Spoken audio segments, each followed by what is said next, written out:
اعوذ باللہ من الشیطان الرجیم بسم اللہ الرحمن الرحیم الحمدللہ رب العالمین الصلاۃ والسلام علی خاتم النبیین۔ ناظرین کرام، روشنی سب کے لیے میں آپ کا میزبان شاہد مسرور۔ آج کے اس موضوع پر یعنی ملازمت کرنے کے شرعی احکامات اور اصول، اس پر گفتگو کرنے کے لیے ہمارے ساتھ تشریف فرما۔ آج کے دن روشنی سب کے لیے یہ میری خوش نصیبی ہے کہ میرے ساتھ ہر ہفتے تشریف فرما ہوتے ہیں معروف عالم دین اور ARYQ TV سے کہ ناظرین کے لیے شناسہ محترم مفتی محمد احسن نوید نیازی صاحب۔ السلام علیکم سر۔ وعلیکم السلام ورحمۃ اللہ وبرکاتہ۔ ماشاءاللہ۔ اور دوسری شخصیت ہمارے ساتھ وقتاً فوقتاً آپ بھی تشریف فرما رہتے ہیں، آپ سے بھی ہم رہنمائی حاصل کرتے ہیں۔ آپ بھی معروف عالم دین ہیں، دین کی ترویج اور اشاعت کے لیے اپنی خدمات انجام دے رہے ہیں۔ ہمارے ساتھ تشریف فرما محترم مفتی خرم اقبال رحمانی صاحب۔ السلام علیکم سر۔ وعلیکم السلام ورحمۃ اللہ۔ کیسے ہیں سر آپ؟ ٹھیک ہیں؟ الحمدللہ۔ ماشاءاللہ۔ تو آج کا موضوع سر بہت ہی عام موضوع ہے اور آج کی جو معاشرتی ضروریات ہیں اس کے مطابق بھی ہے، کیونکہ ہم میں سے بہت سارے لوگ یہ نہیں جانتے ہیں کہ ملازمت کرنے کے، کیونکہ دین ہمارا جو ہے اس نے زندگی کے ہر شعبے کے حوالے سے، ہر پہلو کے حوالے سے ہمیں مکمل رہنمائی فراہم کی ہے۔ بہت سے لوگ یہ نہیں جانتے کہ جو وہ ملازمت کر رہے ہیں کہ وہ ملازمت کیسی ہونی چاہیے، اس میں ان کو خدمات کس طرح انجام دینی چاہیے اور اپنے فرائض کو کیسے ادا کرنا چاہیے۔ تو سب سے پہلے ہمیں یہ بتائیے کہ ملازمت کرنے کے جو شرعی اصول و ضوابط ہیں وہ ہیں کیا؟ بسم اللہ الرحمن الرحیم، صلی اللہ علیہ حبیب محمد وعلی آلہ وصحبہ بارک وسلم۔ احکامات شاید بھائی سب سے پہلی بات تو یہ ہے کہ حدیث مبارک ہے، ضعیف ایک روایت کے اندر ہے کہ طلب کسب الحلال فریدہ بعد الفریدہ، کہ کسب حلال طلب کرنا، حلال کمائی، اس کے لیے کوشش کرنا، تگ و دو کرنا، دوڑ دھوپ کرنا، یہ فرض کے بعد فرض ہے۔ یعنی جس طرح عبادات فرض ہیں، نماز، روزہ، زکوٰۃ، حج، اسی طرح یہ بھی فرض ہے کسب حلال کی کوشش کرنا۔ اب یہ جو کسب حلال کی کوششیں ہیں، اب انبیاء کرام علیہ السلام کو دیکھیں تو انبیاء کرام علیہ السلام نے بھی اس کے لیے مختلف پروفیشنز، مختلف پیشے اختیار فرمائے ہیں۔ کسی نے تجارت کو اختیار فرمایا ہے، کسی نے ملازمت کو اختیار فرمایا ہے۔ یعنی تو یہ مختلف طریقے ہیں۔ ایک طریقہ ہے تجارت کا، ایک طریقہ ہے زراعت کا، کھیتی باڑی کرنا، ایک طریقہ ہے صنعت کا، انڈسٹری، اور ایک طریقہ ہے ملازمت کا۔ یہ چار بنیادی طریقے ہیں کسب حلال کے، یا کسب کرنے کے لیے مطلق کسب کرنے کے، یہ چار طریقے جو رائج ہیں۔ تو ان چار کے اندر بھی اگر آپ غور کریں نا تو سب سے زیادہ جس سے لوگوں کو واسطہ ہے وہ آپ کو یہ چوتھا طریقہ نظر آئے گا، ملازمت۔ اس لیے کہ تجارت کے اندر بھی ملازمت موجود ہے، وہاں بھی نوکر رکھے جاتے ہیں، وہاں پر بھی جو ہے وہ اجیر ہوتے ہیں، ہائر کیا جاتا ہے لوگوں کو۔ زراعت کے اندر بھی لوگوں کو ہائر کیا جاتا ہے، اور صنعت انڈسٹری تو بغیر ہائر کیے اس کا تو تصور ہی آپ میں ایک آجر کئی اجیروں کے ساتھ۔ تو یعنی کہ سب سے زیادہ مخلوق کو جس کے ساتھ واسطہ پڑ رہا ہے، لوگوں کا، عام لوگوں کا واسطہ سب سے زیادہ جس کے ساتھ ہے وہ ہے ملازمت۔ اب جتنا جو ہے جس چیز کے ساتھ واسطہ ہوتا ہے اتنے ہی اس کے احکام جاننا اور ان احکام پر عمل کرنا ضروری ہوتا ہے۔ تو احکام پر عمل تو ہم تبھی کر پائیں گے نا کہ جب ہمیں احکام کی معرفت ہوگی۔ تو احکام کی ہمیں پہلے معرفت حاصل ہوگی، انہیں سیکھنا ضروری ہے، اور یہ بھی خود فرض ہے۔ یعنی جو فرض علوم ہیں ان فرض علوم کے اندر یہ بھی شامل ہے کہ جس طرح آپ نے عبادات کا علم حاصل کرنا ہے، جس طرح آپ نے منجیات کا علم حاصل کرنا ہے، مہلکات کا علم حاصل کرنا ہے، اسی طرح وہ شعبہ جس شعبے سے آپ متعلق ہیں اس شعبے کے بارے میں بھی آپ کو معلومات حاصل کرنا یہ شرعاً آپ پر لازم ہے۔ تو اگر کوئی ملازمت کرنا چاہتا ہے یا ملازم رکھنا چاہتا ہے، دونوں پر یہ لازم ہے کہ وہ ملازمت کے شرعی احکام، شرعی اصول سیکھیں۔ اگر نہیں سیکھیں گے تو شرعاً گناہگار ہوں گے، کیونکہ اس کے بغیر وہ گناہ سے بچ ہی نہیں سکتے۔ تو یعنی یہ دو چیزیں ہو گئی، ایک ہے علم اور دوسرا ہے اس پر عمل کرنا۔ تو دونوں ہی فرض ہیں۔ ایک بندہ علم ہی عمل بھی نہیں کر رہا اور علم بھی حاصل نہیں کرنا، وہ دوہرے جرم کا ارتکاب کر رہا ہے۔ اور ایک بندہ وہ ہے کہ جو علم تو حاصل کر رہا ہے، عمل نہیں کر رہا، تو اس کا ایک جرم ہے۔ اور ایک بندہ وہ ہے کہ جس کے پاس علم نہیں ہے، الٹا سیدھا عمل کر رہا ہے۔ اس لیے جو دونوں چیزوں کا جاننا ضروری ہے، دونوں چیزوں کا ہونا ضروری ہے۔ علم بھی ضروری ہے اور اس کے بعد علم حاصل کس لیے کیا جاتا ہے؟ پریکٹس کے لیے، امپلیمنٹیشن کے لیے، نفاذ کے لیے، اس کے مطابق عمل کرنا ہے، وہ بھی ضروری ہے۔ تو اب یہ جو سروس پرووائڈ کر کے چارج کرنا، یہ جو ہمارے ہاں جسے اجارہ بھی کہتے ہیں اور ملازمت بھی کہتے ہیں، نوکری بھی کہتے ہیں، مختلف الفاظ ہیں اس کے لیے جو استعمال ہوتے ہیں، مشاہرہ لینا دینا، وظیفہ لینا دینا، یہ سارے الفاظ یہ سب کی جو اصل ایک ہی ہے اور وہ ہے ملازمت۔ اب اس ملازمت کے لیے سب سے پہلے تو جو ملازمت کرنا چاہتا ہے وہ حسن نیت، سب سے پہلی بات ہے حسن نیت۔ اور حسن نیت کے اندر کیا کیا ہے؟ ایک تو یہ نیت کرے کہ میں سوال کی ذلت سے بچوں گا، کہ مجھے ہاتھ نہ پھیلانا پڑے کسی کے آگے۔ دوسرا یہ ہے کہ میں اپنے اہل و عیال، اپنا اور اپنے اہل و عیال کا خرچ برداشت کروں گا اور اس پر جو اجر حاصل ہونا ہے وہ اجر حاصل کروں گا۔ تیسری نیت اس کے اندر یہ ہے کہ میں یہ سب کر کے اللہ تبارک و تعالیٰ کی عبادت کے لیے اپنے آپ کو یکسو کروں گا۔ اگر عبادت سے بھی غافل نہیں ہونا، اللہ سے بھی غافل نہیں ہونا۔ تو پہلے تو حسن نیت ہوگا۔ حسن نیت کے بعد اگلا مرحلہ کیا ہے کہ اب وہ جو ملازمت کرنا چاہ رہا ہے پہلے یہ دیکھے کہ یہ ملازمت، یہ کام فی نفس ہی جائز ہے یا ناجائز۔ اگر ناجائزہ نہیں کر سکتے، جائز ہے تو وہ کر سکتے ہیں۔ پھر جائز کام کے اندر بھی یہ دیکھے کہ میں جو یہ کام کرنے جا رہا ہوں اس کام کی مطلوبہ اہلیت میرے اندر ہے یا نہیں۔ ایسے نہیں ہے کہ بھئی اس پوسٹ کی اہلیت ہی میرے اندر نہ ہو اور میں اس کے لیے دوسرے ذرائع استعمال کروں، انفیئر مینز یوز کر کے میں اس تک کسی کا حق مانگ، یہ بالکل غلط ہے۔ تو جو اس کام کی صلاحیت ہے تو وہ کریں، یا پہلے اس کام کی مطلوبہ صلاحیت پیدا کریں، استعداد پیدا کریں، پھر وہ کام کرنے جائیں۔ اسی طرح اجرت کا تعین کرنا، وقت کا تعین کرنا اور ہر اس کام سے بچنا کہ جو مفضی الی النزاع ہو۔ نزاع معنی ہے جھگڑا، یعنی آجر اور اجیر دونوں کے لیے ضروری ہے کہ جو وہ ایگریمنٹ کریں گے اس ایگریمنٹ کا واضح ہونا ضروری ہے، ہر چیز کا متعین ہونا، طے ہونا ضروری ہے، اور اس میں کوئی ایسا معاملہ نہ ہو، ایسا پہلو نہ ہو کہ جو جھگڑے کی طرف لے جانے والا ہو، بعد میں آگے چلے، تضاد ہو۔ اسی وجہ سے اسی وقت بالکل اسے طے کرنا، اس کا واضح ہونا، کلیئر ہونا بالکل ضروری ہے۔ ٹھیک ہے، ماشاءاللہ۔ اب جو مختلف شرائط فرمائی ہیں ابھی مفتی صاحب نے، ان کو سامنے رکھتے ہوئے ہم دیکھتے ہیں کہ فی زمانہ ہوتا کیا ہے کہ جب کسی کو ملازم رکھا جاتا ہے تو تعین کیا جاتا ہے وقت کے ساتھ اجارے کا، کہ 1 گھنٹے کے اتنے پیسے ملیں گے، 1 دن کی اتنی دہاڑی ہوگی، دہاڑی کہہ لیں، اجرت کہہ لیں، آپ معاوضہ کہہ لیں، جو بھی ہے، یا پھر ہفتے کے ہفتے تمہارا حساب کیا جائے گا، مہینے پہ کیا جائے گا۔ تو عام طور پہ سالانہ ماہانہ بھی اس کا تعین کیا جاتا ہے وقت کے اجارے کا۔ کیا شرعی طور پر یہ جائز ہے؟ کیا احکامات ہیں؟ بسم اللہ الرحمن الرحیم والصلاة والسلام علی رسولہ الکریم، اما بعد۔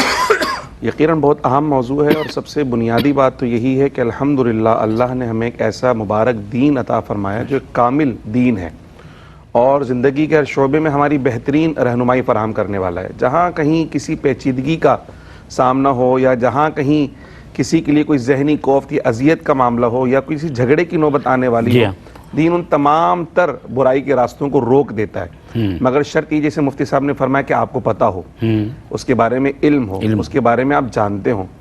انتہائی معذرت کے ساتھ ہماری اس وقت سوسائٹی کا عالم یہی ہے کہ ہم نے مذہب کو صرف عبادت تک محدود کر رکھا ہے، اور ہم یہ سمجھتے ہیں کہ جی نماز پڑھنا، قرآن پڑھنا، تسبیحات پڑھنا، ذکر و اذکار کرنا، بس یہی دین ہے۔ اس کے علاوہ باقی جو کچھ ہم کر رہے ہیں، ہاں البتہ قانونی چارہ جوئی ہم کر سکتے ہیں، مگر دین اس بارے میں کیا رہنمائی فراہم کر رہا ہے اس کی طرف ہمارے لوگوں کی توجہ نہیں ہے۔ تو ایک بڑا احسن اور اچھا اقدام ہے کہ ہم اس طرح اس پلیٹ فارم سے ہمیں یہ سمجھ میں آنا چاہیے کہ حقوق اللہ کے ساتھ حقوق العباد بھی بہت ضروری ہیں۔ عباد بھی عبادت ہے ہمارے دین کے اندر، ٹھیک ہے؟ تو یہ تمام تر شعبہ، یعنی جب یہ تمام تر شعبہ خواہ وہ معیشت سے متعلق ہوں، معاشرت سے متعلق ہوں یا وہ عبادات سے متعلق ہوں، جب وہ اللہ اور اس کے رسول کے حکم کے مطابق ہوں تو پوری زندگی کا لمحہ وہ ہمارا عبادت بنتا چلا جاتا ہے۔ کیا بات ہے، یہی اصل میں دین آیا ہی ہمارے لیے اس لیے ہے۔ تو جہاں تک یہ اجارے کا تعلق ہے، دیکھیں جیسے آپ نے بتایا کہ وقت پر اجارہ کرنا ہے، ٹائم مختص کر کر اس پر کسی سے اس کی سروسز لینا اور پھر بدلے میں اس کو کچھ نہ کچھ معاوضہ دینا۔ تو اگر روزانہ کی بنیاد پر یہ ایگریمنٹ کیا جائے تو ظاہر سی بات ایک پریشانی کا سامنا ہوگا، ایک غیر یقینی صورتحال پیدا ہو جائے گی۔ جو کام لینے والا ہے اس کو بھی نہیں پتا کہ یہ شخص کل ملے گا کہ نہیں ملے گا، اور وہ شخص جس نے آج کام لیا اس کو بھی نہیں پتا کہ کل مزید مجھے کام ملے گا یا نہیں ملے گا۔ تو غیر یقینی صورتحال کے تناظر میں وہ جو پروڈکٹیوٹی ہے وہ متاثر ہوگی۔ اس لیے اگر کوئی ماہانہ بنیادوں پر ایگریمنٹ کرتا ہے، سالانہ بنیادوں پر ایگریمنٹ کرتا ہے، تو بہت اچھی بات ہے، اس سے کنٹینیوٹی آتی ہے، ایک تسلسل آتا ہے. بلکہ جس طرح ہم دیکھتے ہیں گورنمنٹ سیکٹرز کے اندر باقاعدہ ایک میعاد مقرر ہے جاب کی کہ جی 25 سال یا 30 سال کی ملازمت ہوگی، تو وہ شخص ایک ذہنی تسلسل کے ساتھ، یکسوئی کے ساتھ، پروڈکٹیوٹی کے ساتھ اپنا تمام تر وہ کام کر رہا ہوتا ہے. اس کو معاشی آسودگی بھی رہتی ہے، ذہنی سکون بھی رہتا ہے، بعض جگہ باؤنڈ بھی کیا جاتا ہے، باؤنڈ بھروایا جاتا ہے. آپ کی اجازت سے ایک وقفے پہ میں جانا چاہتا ہوں، اس بات کو ہم جاری رکھیں گے. جو سوال ہمارا تھا یا ہے وہ یہ ہے کہ یہ جو وقت کا تعین اجارے کے اعتبار سے کیا جاتا ہے، کبھی سالانہ ہوتا ہے، کبھی ماہانہ ہوتا ہے، تو کیا یہ شرعی طور پر جائز ہے؟ اس کے لیے کیا احکامات ہیں؟ وقفے کے بعد حاضر ہوتے ہیں اور اس پر مزید بات کریں گے. ہمارے ساتھ رہیے. ناظرین کرام، آپ کو خوش آمدید کہتے ہیں روشنی سب کے لیے. آج کا موضوع ہے کہ ملازمت کرنے کے احکامات اور اصول. یہ معاشرتی اعتبار سے، سماجی اور معاشی اعتبار سے ہماری روزمرہ زندگی میں یہ معاملات شامل رہتے ہیں اور ہمارے لیے جاننا ضروری ہے. ہم آجر ہیں یا اجیر ہیں؟ ہمیں یہ جان لینا چاہیے کہ دین نے ہمیں ملازمت کے حوالے سے جو احکامات اور اصول بتائے ہیں وہ کیا ہیں، تاکہ ان پر عمل کرنے کے بعد ہم کسب حلال کی جو ہماری کوشش ہے، جد و جہد ہے، ہم اس میں کامیابی کے ساتھ اپنی زندگی گزار سکیں. میرے ساتھ تشریف فرما محترم مفتی محمد احسن نوید نیازی صاحب، اور میرے ساتھ تشریف فرما محترم مفتی خرم اقبال رحمانی صاحب. ہم وقفے پہ گئے تو محترم رحمانی صاحب سے ہم نے یہ جاننا چاہا، اور آپ ہمیں بتا رہے تھے کہ یہ جو ملازمت کرنے کے دوران جو وقت کا اجارہ کیا جاتا ہے، یعنی وقت کے اعتبار سے جو تنخواہ کا، معاوضے کا، دہاڑی کا جو تعین کیا جاتا ہے، وہ سالانہ یا ماہانہ بنیاد پر بھی کیا جاتا ہے. تو اس حوالے سے دین ہمیں کیا بتاتا ہے؟ سر آپ بتا رہے تھے. جی میں عرض کر رہا تھا کہ جس طرح ہم گورنمنٹ سیکٹر کی طرف ہم مثال کے ذریعے سمجھا رہے تھے کہ جب ایک شخص کو پتہ ہے کہ میں نے 25 سال یا 30 سال میں نے ملازمت کرنی ہے، تو اسے اپنی پروڈکٹیوٹی بھی پتہ ہوتی ہے، میں نے کتنا کام کرنا ہے، کیا اس میں مزید بہتری لا سکتے، جو کہ تسلسل ہوتا ہے نا، تو بہتری کی طرف بندہ مائل ہوتا ہے، اور ایک ذہنی یکسوئی بھی اسے حاصل ہوتی ہے، پھر ترقی کا بھی ایک زینہ وہ چڑھ رہا ہوتا ہے، اسے پتہ ہے کہ پورے ٹینیور میں اتنی میری ترقی بھی ہونی ہے. روزانہ کی بنیاد پہ اگر ایسا ہو تو یقیناً یہ تسلسل ہمیں نہیں ملے گا بلا شبہ. اسی طریقے سے اس کے اندر اس بات کا بھی لازمی خیال ہونا چاہیے کہ دو چیزیں ہم اس معاملے میں مطلب یہ بار بار اصول کے طور پہ آتی ہیں. ایک تو کوئی چیز مجہول نہ ہو، یعنی ایسا نہ ہو کہ مطلب سب چیزیں واضح ہونی چاہیے. کتنا اجارہ ہوگا یہ بھی واضح ہونا چاہیے، کتنا وقت ہوگا یہ بھی واضح ہونا چاہیے، کام کی نوعیت بھی واضح ہونی چاہیے، اور پھر اگر اضافی وقت دیا جائے تو اس پر جو اضافی اجارہ ہوگا وہ بھی واضح ہونا چاہیے. کیونکہ اس میں سے کوئی بھی چیز اگر مبہم ہو تو جیسے مفتی صاحب نے ارشاد فرمایا، یہ بھی اصطلاح مفضی الی النزاع، یعنی جھگڑے کی طرف لے جانے والی بات. آپ آجر ہوں یا اجیر ہوں، دونوں میں سے جو بھی کمٹمنٹ پورا نہیں کرے گا یقیناً وہ جھگڑے کی نوعیت آئے گی. اور دین یہ چاہتا ہے، اسلام یہ چاہتا ہے کہ سوسائٹی میں امن پینیٹریٹ کرے، جھگڑا نہ ہو، فساد نہ ہو، پیار اور محبت کی فضا قائم و دائم رہے، اور ہم ایک دوسرے کے کام آتے رہیں اور اپنے معاشرے کی ترقی کے لیے اپنا کردار ادا کرتے رہیں. تو اس کے لیے ضروری ہے کہ کوئی چیز مبہم نہ ہو اور کوئی ایسا معاملہ نہ ہو جو جھگڑے کی طرف لے جانے والا ہو. تو تمام چیزیں طے کر لی جائیں. تو وقت کے اجارے کے اندر ان چیزوں کا خیال رکھنا چاہیے. ماشاءاللہ. اچھا سر، محترم مفتی احسن نوید نیازی صاحب، ملازمت حاصل کرنا بھی فی زمانہ ایک ذرا مشکل مرحلہ ہوتا ہے، کیونکہ آجر یہ چاہتا ہے کہ وہ کہتے ہیں نا، صحیح جاب کے لیے صحیح آدمی مل جائے، اس کو ایسا آدمی مل جائے کہ جو اس کے جو کام کی نوعیت ہے اس میں اس کی ایکسپرٹیز زیادہ ہوں، محنت زیادہ کرتا ہو، قابلیت زیادہ ہو، وغیرہ وغیرہ. اور ہر شخص جو ملازمت حاصل کر رہا ہوتا ہے وہ چاہتا ہے کہ بہت جلدی سے سہل انداز میں اس کو ملازمت بھی مل جائے، اس کا جو ہے وہ اس میں معاوضہ بھی زیادہ ہو، اور اس میں جو ملازمت کے بینیفٹس ہیں وہ بھی زیادہ مل جائیں. تو ملازمت حاصل کرنے میں بھی ایک مقابلے کسی صورتحال رہتی ہے. دین کیا کہتا ہے؟ رشوت دے کے ملازمت حاصل کرنے کی دین نے نفی کی ہے، کس طرح سے کی ہے، کیوں کی ہے؟ دیکھیں، سب سے پہلی بات تو یہ ہے کہ رشوت کے بارے میں کیٹیگوریکلی ہمیں یہ بتا دیا گیا ہے. قرآن و سنت کی نصوص میں بھی یہ بات موجود، ائمہ دین کے اقوال میں موجود، ہر جگہ تصریح موجود ہے کہ رشوت لینا اور دینا جائز نہیں. رشوت گناہ ہے، رشوت کے گناہ ہونے میں کسی قسم کا کوئی کلام نہیں، کوئی اختلاف نہیں، کوئی دو رائے نہیں ہے اس کے اندر. نو ڈاؤٹ رشوت حرام ہے، رشوت کا حرام ہونا طے ہے. رشوت کی وجہ سے معاشرہ تباہ ہوتا ہے. اور قرآن مجید فرقان حمید کے اندر جہاں یہ فرمانا اکالون للسحت، میں یہ سحت کھانے والے ہیں، تو وہاں کئی ائمہ تفسیر کی نے یہ تفسیر فرمائی کہ یہاں سحت سے مراد رشوت ہے. اب سحت کہتے ہیں کہ کسے ہیں؟ کہتے ہیں سود کہتے ہیں بیسیکلی اس چیز کو جو جڑ سے بنیاد سے اکھیڑ کر برباد کر دے.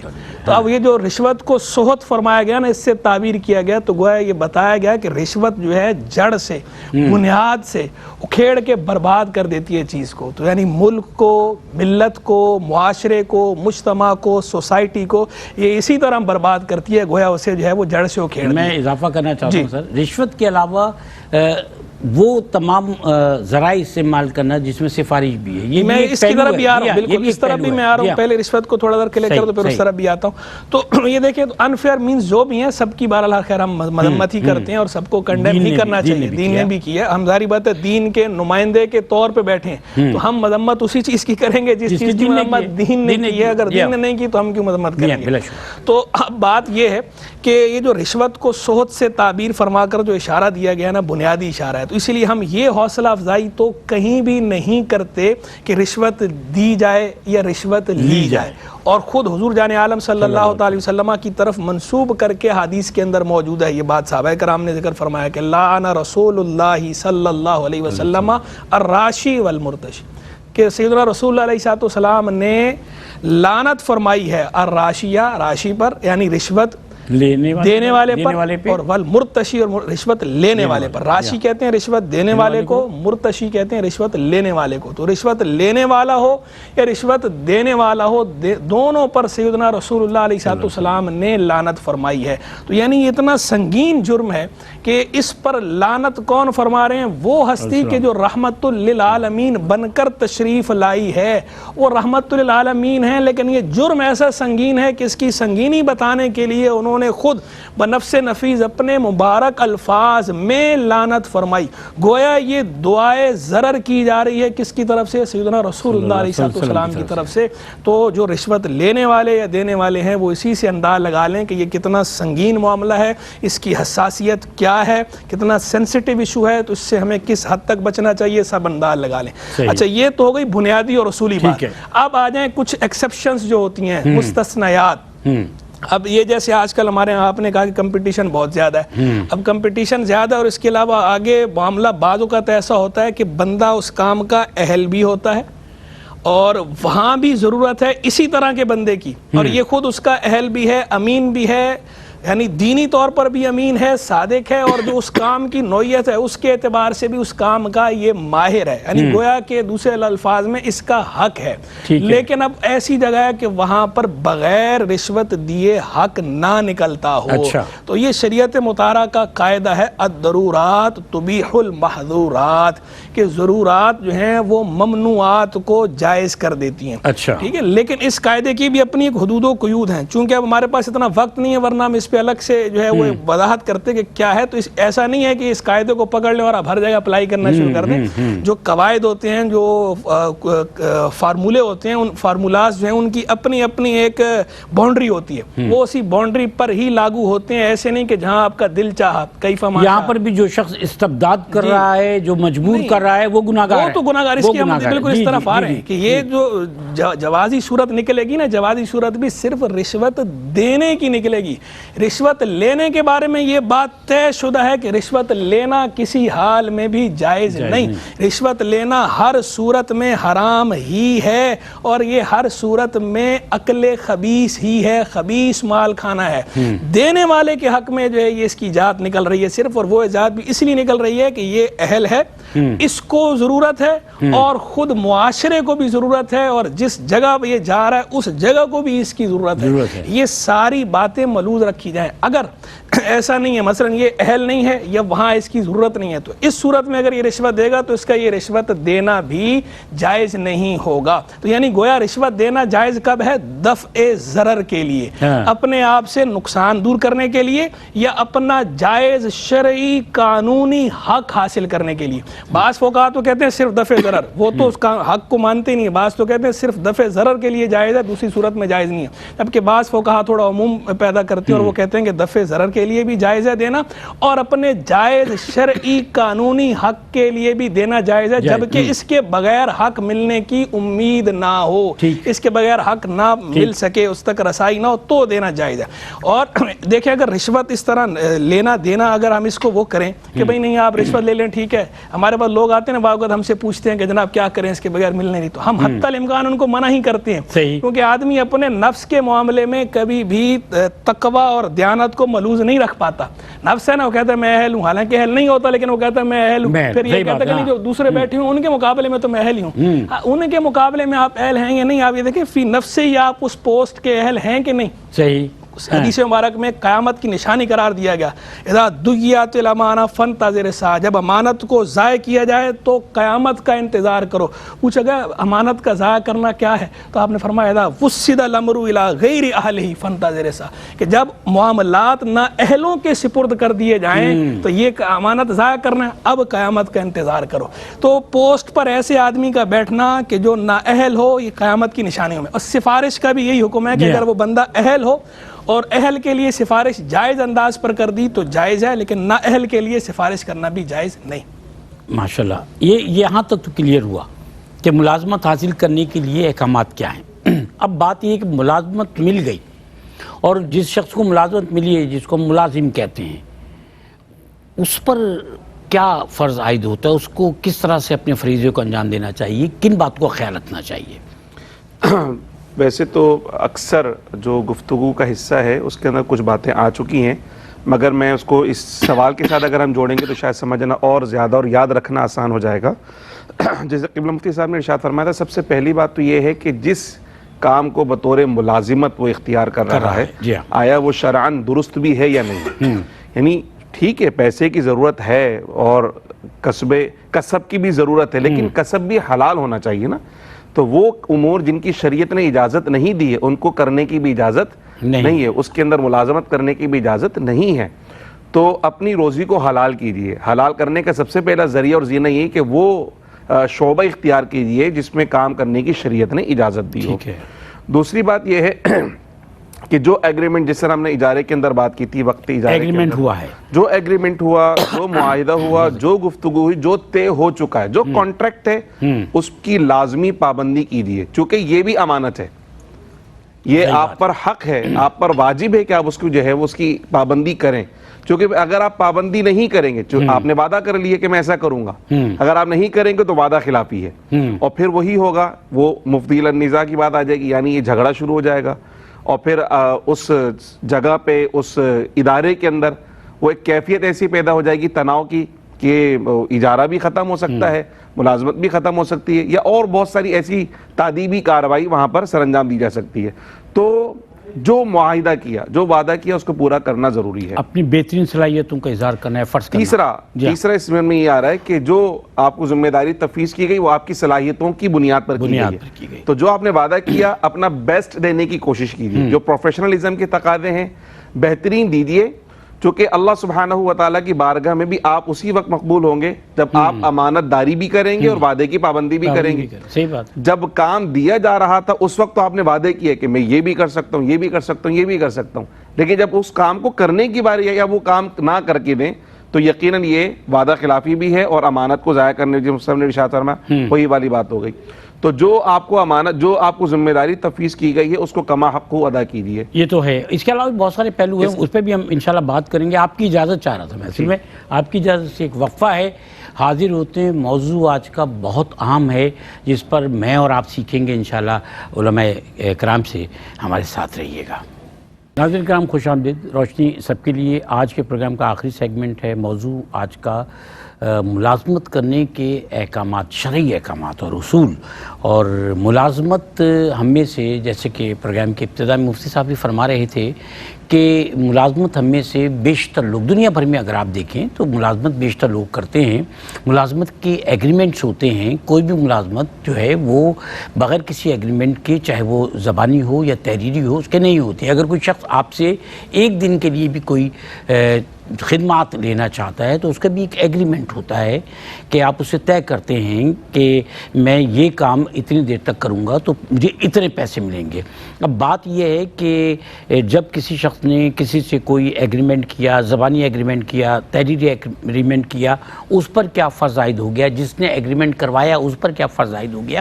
آج ملازمت کرنے والوں کی نسبت سے ہم جاننا چاہ رہے ہیں اور یہ جاننا چاہتے ہیں کہ دین ہمیں کیا رہنمائی فراہم کرتا ہے۔ مفتی محمد احسن نوید نیازی صاحب ہمارے ساتھ تشریف فرما ہیں، محترم مفتی خرم اقبال رحمانی صاحب ہمارے ساتھ تشریف فرما ہیں۔ ابھی جب ہم وقفے پہ گئے تو ہم نے سوال یہ کیا تھا کہ ملازمت کرنے والے شخص پر یعنی ملازم پر دین کے اعتبار سے کیا کچھ ضروری ہے، اور آپ بتا رہے تھے کہ ہمیں جو ہے اپنے بہترین ایفرٹس کرنا چاہیے۔ ایفرٹس اور جو ایگریمنٹ ہمارا ہوا، جو کانٹریکٹ ہے، اس کی پابندی لازمی ہمیں کرنا چاہیے، چونکہ وہ وعدہ خلافی کے زمرے میں چلا جائے گا اگر اس کو پورا نہیں کریں گے۔ مزید یہ کہ نمازوں کے حوالے سے نمازوں کی پابندی، ایسا کوئی کام نہ ہو جس میں نمازیں فوت ہو رہی ہوں۔ معاذ اللہ، قرآن مجید فرقان میں کی سورہ جمعہ میں اللہ سبحانہ وتعالی فرمائے اذا نودی للصلاۃ من یوم الجمعہ فاسعوا الی ذکر اللہ وذروا البیع۔ نماز جمعہ کی طرف جب نماز جمعہ کی اذان جب ہو جائے، نماز جمعہ کے لیے بلایا جائے تو کہا کاروبار چھوڑ دو اور اللہ عز و جل کے ذکر کی طرف دوڑو۔ اور فَإِذَا قُضِيَتِ الصَّلَاۃ، جب نماز پوری ہو جائے تو پھر فَانتَشِرُوا فِي الْأَرْضِ وَابْتَغُوا مِن فَضْلِ اللَّهِ، آپ جاؤ، واپسی اپنے کام کی طرف جاؤ اور اللہ کا فضل تلاش کرو۔ تو یہ کیفیت ہے، اس کیفیت کے اندر ہے۔ اسی طرح کام کے دوران کوئی ایسا کام نہ کیجئے جس سے آپ کی یہ حلال آمدنی جو بڑی محنت سے آپ کما رہے ہیں، بعض لوگ ٹائم پورا کرتے ہیں، بعض لوگ ٹائم پورا کرتے ہیں، دوستوں کے ساتھ بیٹھ گئے، کسی سے ٹیلی فون پہ بات کی، کوئی اور کام کرنا شروع کر دیا۔ جو ڈیوٹی اسائن کی گئی ہے اس کو کما حقو پورا کیجئے۔ مزید یہ کہ جو محنت سے آپ نے ایک حلال روزی آپ کمانے کی صحیح کر رہے تھے، اس میں کوئی ایسا کام نہ کریں جو حرام کا عنصر آ جائے۔ ٹھیک ہے، جیسے آپ کی اگر پرچیزنگ کا آپ کا کام ہے، اس پرچیزنگ کے کام میں کہیں آپ کمیشن میں کوئی ایسی کیفیت کر جائیں جو وہ آپ کے لیے حلال نہ ہو اور آپ پر اعتماد کیا جا رہا ہے مگر آپ ایک ناجائز طریقے سے اپنے آنر کو نقصان پہنچا رہے ہوں یا کہیں سے بھی کسی بھی انداز میں پیسے پکڑ رہے ہوں، تو اس معاملے کو بھی سمجھنا بہت زیادہ ضروری ہے۔ تو وہ حلال کی آمدنی میں آپ نے کچھ حرام چیز شامل کر لی، تو یہ ساری کے سارے معاملات وہ ہیں۔ اور پھر آخری بات میں عرض یہ کروں گا کہ جو باس ہے وہ پوچھے یا نہ پوچھے، سپروائزر پوچھے یا نہ پوچھے، ایک مومن کے لیے سب سے بڑی مسئولیت عند اللہ ہے۔ کیا بات ہے، اللہ عز و جل پوچھے گا مجھ سے، اللہ کی بارگاہ میں مجھے جواب دینا ہوگا کہ جو ذمہ داری مجھے تفویض کی گئی ہے میں نے کہاں اور کتنی حد تک اس کو پورا کیا، اور کہاں کا میں نے کمی اور کوتاہی کی ہے، کہاں کا وعدہ خلافی کی ہے، کہاں کا میں نے چوری کی، کہاں میں نے خیانت کی ہے۔ ہو سکتا ہے میں یہاں اتنے اچھے انداز میں اپنے کام کو کر جاؤں، یعنی ایک ایسی خرابی کسی کو پتہ ہی نہ چلے میں نے کام خراب کیا تھا، کسی کو پتہ نہ چلے میں نے خیانت کی تھی۔ یہاں کسی کو پتہ چلے یا نہ پتہ چلے، اللہ سے کوئی چیز پوشیدہ نہیں ہے، اس کی بارگاہ میں ہمیں جواب دینا ہوگا۔ تو یہ اگر یہ والی جو بات ہے، یہ جو عنصر ہے، یہ اہم ہے، اگر یہ ہم پر ہمارے دل کے اندر جاگزی ہو جائے تو پھر میں سمجھتا ہوں ایگریمنٹس بھی پورے ہو جائیں گے، کانٹریکٹس بھی پورے ہو جائیں گے، کام بھی اچھا ہوگا، پروڈکٹیوٹی بھی بڑھ جائے گی، اور انشاءاللہ جو روزی حاصل ہوگی وہ حلال اور طیب ہونے کے ساتھ ساتھ خیر و برکت کا ذریعہ بھی بنے گی، اور انسان کو ترقی بھی اسی طرح سے ملتی ہے۔ اچھا، بہت سارے مفتی صاحب ایسے کام ہوتے ہیں، کام کرنے کے لیے گئے تو وہی کہ کام کیا کرنا ہے۔ کوئی شخص جو ہے وہ ملازمت حاصل کرنے کے لیے، پیسہ کمانے کے لیے خلاف شرع کسی کام کے لیے اپنی خدمات کو پیش کر دے اور اجارہ طے کر لے، شریعت اس حوالے سے کیا حکم؟ لیکن شاید اس سے پہلے میں ایک انتہائی اہم بات جو ہے، چونکہ ملازمت کی چل رہی اور اداروں کا ذکر آ گیا ہے، تو اداروں کے حوالے سے ایک بات جو ہے وہ کہہ دوں ضروری، پھر اس کے بعد اس سوال کے جواب کی طرف آتا ہوں۔ دیکھیں، ادارے جو ہے ایک ہیں نجی ادارے، پرائیویٹ سیکٹر، اور ایک ہیں سرکاری ادارے، اور ایک ہیں وقف کے ادارے۔ اب یہ جو نجی ادارے ہیں نا، نجی ادارے کے اندر بھی ملازم کو بہرحال کوتاہی سے بچنا ہوتا ہے، لیکن نجی ادارے میں ایک رعایت کا پہلو یہ ہے کہ اگر آپ نے جو باس ہے آپ کا، جو جس کے آپ اجیر ہیں، اس کو اگر آپ نے بتا دیا تو چونکہ اس کا اپنا حق ہے نا، وہ اس کے باوجود آپ کی سیلری میں کٹوتی نہ کرے اور اس کے باوجود آپ کو بولے چلو ٹھیک ہے کوئی بات نہیں، آئندہ خیال کرنا، تو چل جائے گا۔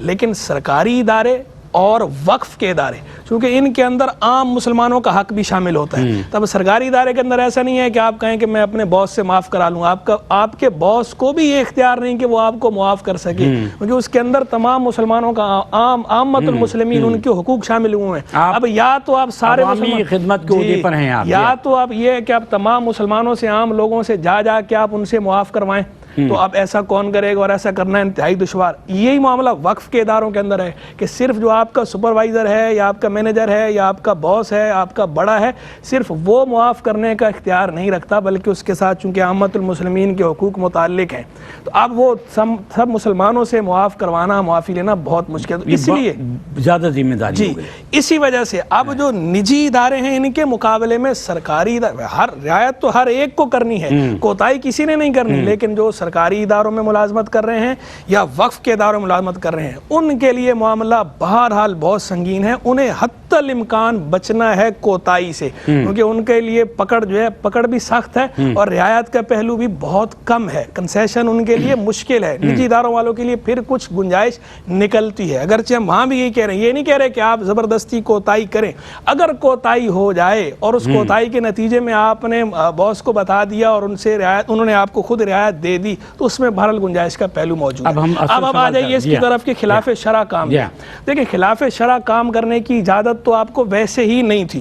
اب آپ یہ دیکھیں کہ خلاف شرع کام, یہ میں پہلو ایک نقطہ سمجھانا چاہ رہا ہوں کہ خلاف شرع کام پہ آپ کو کچھ مل نہیں رہا, پیسے نہیں مل رہے, کچھ بھی نہیں مل رہا, تو بھی شریعت آپ کو اجازت نہیں دے رہی خلاف شرع کام کرنے کی. چاہے جائے کہ آپ پیسے لے کے خلاف شرع کام کریں, یعنی یہ وہ کام ہے کہ گناہ ناجائز کام وہ کام ہے کہ اگر آپ مفت میں بھی کریں, اگر آپ کا اس میں فائدہ نہ ہو کوئی تو بھی شریعت منع کرتی ہے, گناہ ہے بے لذت. اور یہاں تو آپ جو ہے وہ پیسے لے کے وہ کام کریں, نہیں, اس کا جرم جو ہے وہ دوہرا ہو گیا, مزید سنگین ہو گیا کہ ایک تو آپ نے جرم تو کیا ہی کیا, پھر اس جرم کے عوض میں آپ نے پیسے بھی لے لیے, یعنی یہ ڈبل جرم ہو گیا, دو چیزیں ساتھ شامل ہو گئیں. اور ویسے بھی بالکل صراحتاً حدیث مبارک میں موجود ہے, انما الطاعۃ فی المعروف, جو اطاعت ہے, فرما برداری ہے, وہ صرف نیکی کے کام میں ہے, جائز کام میں ہے. لا طاعۃ لمخلوق فی معصیۃ الخالق, خالق کی نافرمانی میں مخلوق کی اطاعت جائز نہیں. نہ ماں باپ ہی کر سکتے ہیں, نہ استاد کی اطاعت کر سکتے ہیں. جب ماں باپ اور استاد کی اطاعت نہیں کر سکتے, شیخ کی اطاعت نہیں کر سکتے ناجائز کام میں,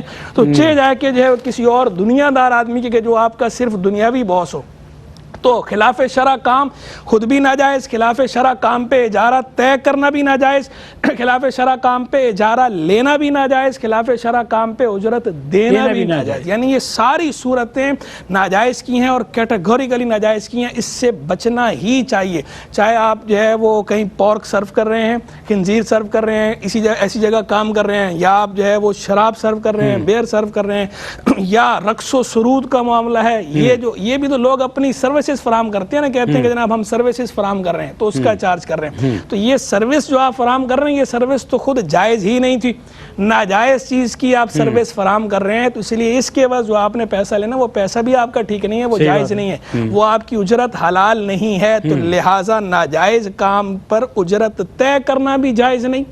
طے کرنا ہی سرے سے جائز نہیں ہے, لینا دینا تو اگلا مرحلہ ہے. طے کرنا بھی جائز نہیں, لینا بھی جائز نہیں, دینا بھی جائز نہیں, اور اس کا پختہ ارادہ کرنا بھی جائز نہیں. یعنی ارادہ ہوتا ہے نا, نیکی کے ارادہ کرنے سے نیکی کا ثواب ملتا ہے, لیکن گناہ کے ارادے سے گناہ نہیں ملتا. لیکن جب تک وہ پختہ نہ ہو جائے, اگر گناہ کا آپ نے ارادہ پختہ کر لیا, یعنی عزم والی کیفیت پیدا ہوگی, نہیں میں کر کے ہی رہوں گا, اور جو ہے وہ کوشش بھی شروع کر دی, اب آپ کر نہیں پائے, وہ الگ بات ہے. تو وہ جو پختہ ارادہ ہے, گناہ کا جو عزم ہے, اس عزم پہ بھی گرفت ہے, وہ بھی گناہ ہے. تو لہذا اس سے بھی توبہ لازم ہے. تو خلاف شرع کام پہ اجرت کی, اجارے کی, ملازمت کی کسی بھی سطح پر کوئی گنجائش نہیں ہے. ماشاءاللہ. 1 منٹ کا سر میں چاہتا ہوں رحمانی صاحب آپ کا میسج آج کے موضوع پر. میں صرف یہی عرض کرنا چاہوں گا ناظرین کرام سے کہ دیکھیں, دین کے اندر تمام تر معلومات موجود ہیں. اللہ کے حبیب علیہ الصلوۃ والسلام نے قرآن اور اپنی سنت کی روشنی میں تمام تر معلومات بہت واضح کر کے ہمیں فراہم کر دی ہیں. اب یہ ہماری کوتاہی کہ ہم اس کی طرف رجوع نہیں کرتے. تو جس طرح مفتی صاحب نے شروع میں فرمایا اور حدیث مبارکہ بھی کہ علم حاصل کرنا فرض ہے, ہر وہ چیز جس کے مکلف ہو رہے ہیں, جو ہم کام کرنے جا رہے ہیں, اس کے متعلق شرعی احکامات جاننا ہمارے لیے ضروری ہے. صرف نماز سیکھنا ہی فرض نہیں ہے. یہ جو کام ہم کر رہے ہیں, جو امور ہم سر انجام دینے جا رہے ہیں, جو ملازمت والے کام سر انجام دینے جا رہے ہیں, یا کاروبار کرنے جا رہے ہیں, یا نکاح کرنے جا رہے ہیں, تو یہ تمام تر احکامات سیکھنا ہمارے لیے فرض کے درجے کے اندر ہے. برائے مہربانی غفلت نہ برتیں, کوئی ایکسکیوز نہیں چلے گا, سیکھنے کی کوشش کیجئے. یہ بھی ایک سعی اور کوشش ہے سکھانے کی, کم سے کم اسی کے ساتھ جڑے رہیے، انشاءاللہ یہ دین کی روشنی آپ کے کردار کو، اخلاق کو اور اعمال کو روشن کرے گی۔ ماشاءاللہ، بہت شکریہ محترم خرم اقبال رحمانی صاحب، مفتی صاحب، اور مفتی محمد احسن نوید نیازی صاحب، آپ کا بھی بہت شکریہ۔ ناظرین کرام، آج کا موضوع ملازمت کرنے کے شرعی احکامات اور اصول۔ مفتی صاحب نے بھی فرمایا کہ دین کے معاملات میں پھر کوئی ایکسکیوز نہیں چلتا۔ جب دنیاوی معاملات میں یہ کہا جاتا ہے کہ قانون سے لا علمی کے لیے، یعنی ignorance of law is not excuse, جب دنیاوی معاملات میں قانون سے لا علمی جو ہے اس کا کوئی ایکسکیوز نہیں ہوتا، تو پھر خود سوچئے کہ دین کے معاملات میں کیسے ایکسکیوز ہو سکتا ہے۔ اور پھر ان لوگوں کے لیے کہ جن کا دعویٰ، یعنی ہمارا آپ کا یہ ہے کہ ہم صاحب ایمان لوگ ہیں اور ہمارے پاس قرآن حکیم کی شکل میں اللہ تعالیٰ کے احکامات موجود ہیں، آپ صلی اللہ علیہ وسلم کی مبارک سیرت موجود ہے۔ یہ جو ہماری معاشرتی زندگی ہے، بلکہ ہماری زندگی کا ہر پہلو ہے، یہ عبادت ہے۔ اگر ہم اس بات کو سمجھ لیں کہ ہم نے ہر کام عبادت سمجھ کے کرنا ہے، تو ہم سیرت النبی صلی اللہ علیہ وسلم کے ہر پہلو کو اپنا لیں گے۔ ہم اٹھنے میں، بیٹھنے میں، کھانے میں، پینے میں، پہننے اوڑھنے میں، سونے جاگنے میں، لوگوں سے ملنے ملانے میں، معاملات کرنے میں، معاشی معاملات میں، ہر معاملے میں ہم یہ سوچ کر عمل کریں گے، قدم اٹھائیں گے کہ ہم عبادت کر رہے ہیں۔ اور جو آدمی ایسی زندگی گزارے اس کی زندگی پر آفرین ہے۔ اجازت دیجیے، اللہ حافظ۔ روشنی سب کے لیے